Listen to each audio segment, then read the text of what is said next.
Alice's Adventures in Wonderland by Lewis Carroll, the Millennium Fulcrum Edition 3.0.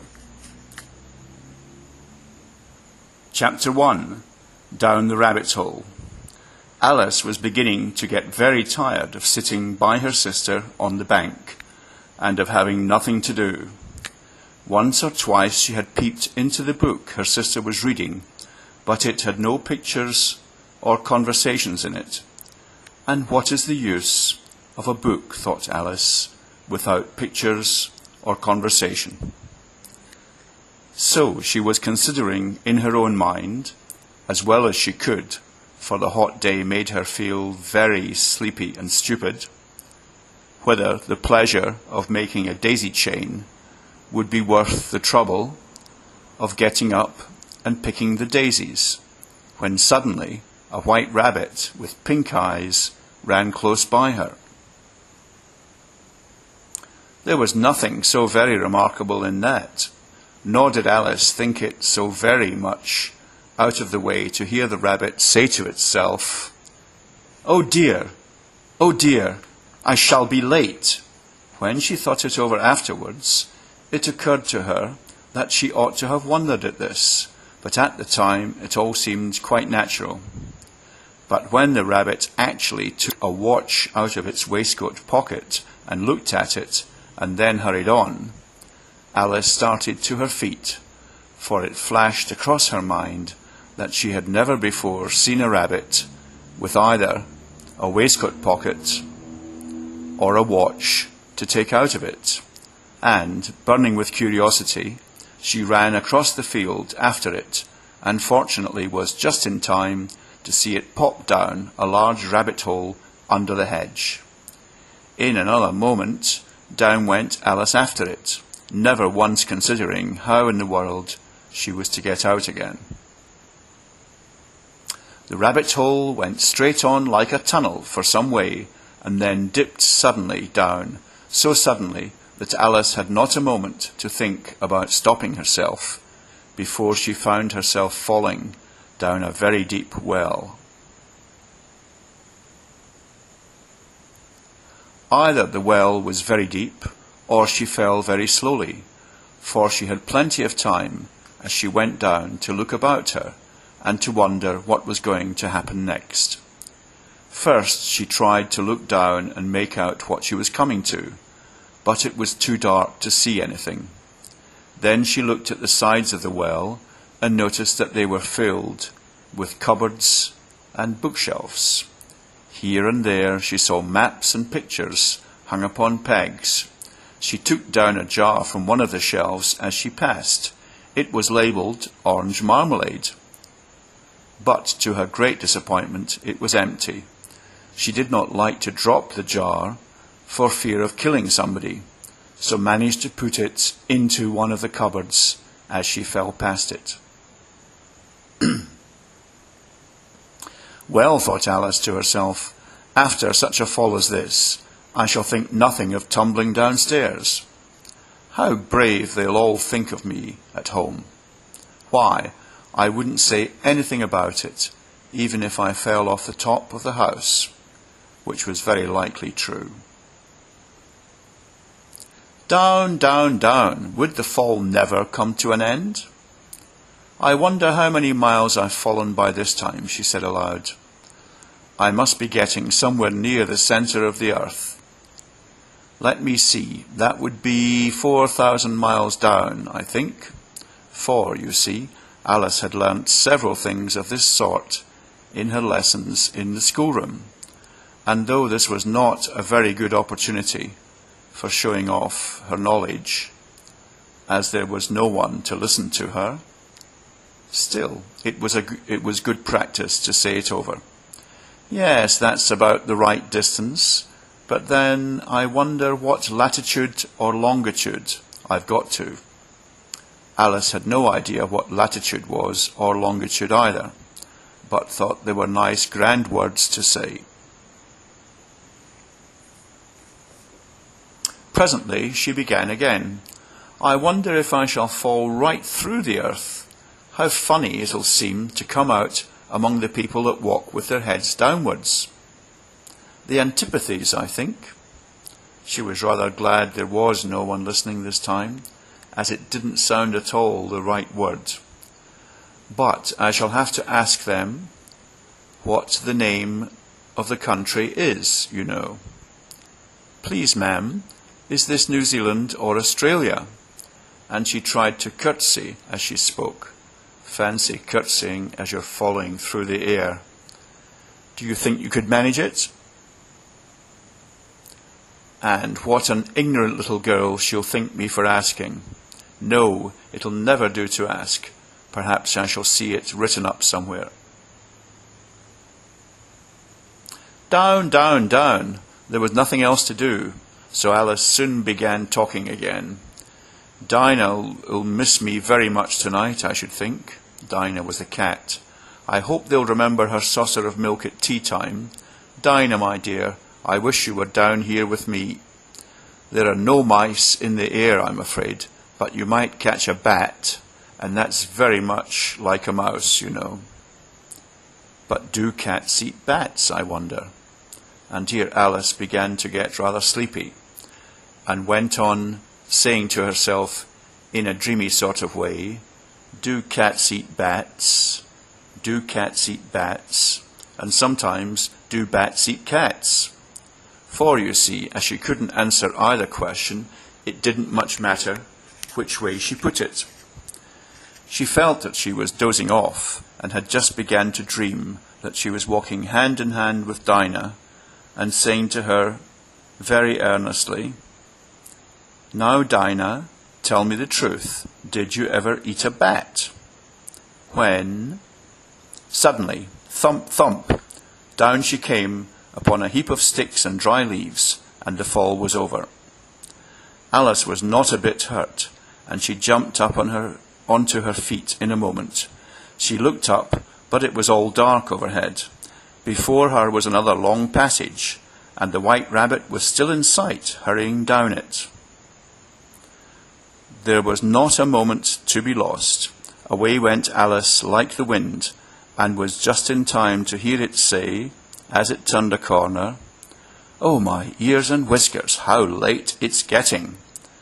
She was close behind it when she turned the corner, but the rabbit was no longer to be seen.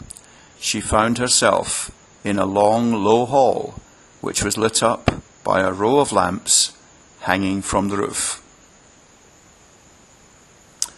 There were doors all round the hall, but they were all locked, and when Alice had been all the way down one side and up the other, trying every door, she walked sadly down the middle, wondering how she was ever to get out again. Suddenly she came upon a little three-legged table, all made of solid glass. There was nothing on it except a tiny golden key, and Alice's first thought was that it might belong to one of the doors of the hall. But alas, either the locks were too large or the key was too small, but at any rate it would not open any of them. However, on the second time round, she came upon a low curtain she had not noticed before, and behind it was a little door about 15 inches high. She tried the little golden key in the lock, and to her great delight, it fitted. Alice opened the door and found that it led into a small passage, not much larger than a rat hole. She knelt down and looked along the passage into the loveliest garden you ever saw.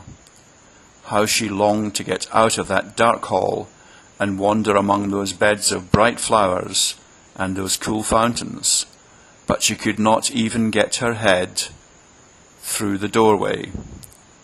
And even if my head would go through, thought poor Alice, it would be of very little use without my shoulders. Oh, how I wish I could shut up like a telescope.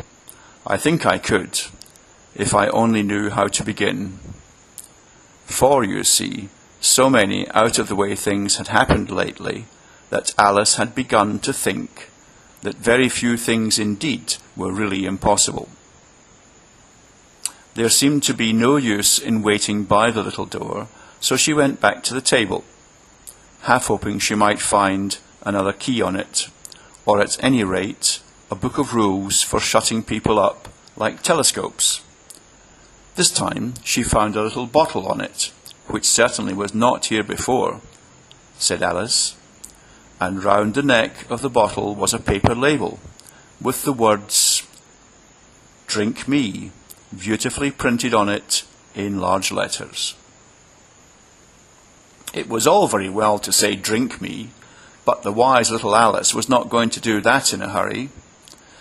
"No, I'll look first," she said, "and see whether it's marked poison or not," for she had read several nice little histories about children who had got burnt and eaten up by wild beasts and other unpleasant things, all because they would not remember the simple rules their friends had taught them, such as that a red-hot poker will burn you if you hold it too long, and that if you cut your finger very deeply with a knife, it usually bleeds.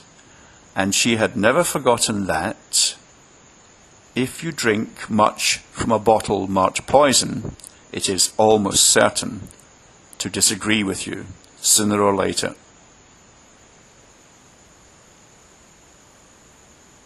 However, this bottle was not marked poison, so Alice ventured to taste it, and finding it very nice, it had in fact a sort of mixed flavour of cherry tart, custard, pineapple, roast turkey, toffee, and hot buttered toast. She very soon finished it off. "What a curious feeling," said Alice. "I must be shutting up like a telescope." And so it was indeed. She was now only 10 inches high, and her face brightened up at the thought that she was now the right size for going through the little door into that lovely garden. First, however, she waited for a few minutes to see if she was going to shrink any further. She felt a little nervous about this, for it might end, you know, said Alice to herself, in my going out altogether like a candle. I wonder what I should be like then. And she tried to fancy what the flame of a candle is like after the candle is blown out, for she could not remember ever having seen such a thing. After a while, finding that nothing more happened, she decided on going into the garden at once. But alas for poor Alice, when she got to the door, she found she had forgotten the little golden key, and when she went back to the table for it, she found she could not possibly reach it. She could see it quite plainly through the glass, and she tried her best to climb up one of the legs of the table, but it was too slippery, and when she had tired herself out with trying, the poor little thing sat down and cried. "Come, there's no use in crying like that," said Alice to herself rather sharply. "I advise you to leave off this minute." She generally gave herself very good advice, though she very seldom followed it, and sometimes she scolded herself so severely as to bring tears into her eyes, and once she remembered trying to box her own ears for having cheated herself in a game of croquet she was playing against herself, for this curious child was very fond of pretending to be two people. But it's no use now, thought poor Alice, to pretend to be two people. Why, there's hardly enough of me left to make one respectable person. Soon her eye fell on a little glass box that was lying under the table. She opened it and found in it a very small cake, on which the words "Eat me" were beautifully marked in currants. "Well, I'll eat it," said Alice, "and if it makes me grow larger, I can reach the key, and if it makes me grow smaller, I can creep under the door. So either way, I'll get into the garden, and I don't care which happens." She ate a little bit, and said anxiously to herself, "Which way? Which way?" holding her hand on the top of her head to feel which way it was growing. And she was quite surprised to find that she remained the same size. To be sure, this generally happens when one eats cake, but Alice had got so much into the way of expecting nothing but out-of-the-way things to happen, that it seemed quite dull and stupid for life to go on in the common way. So she set to work and very soon finished off the cake.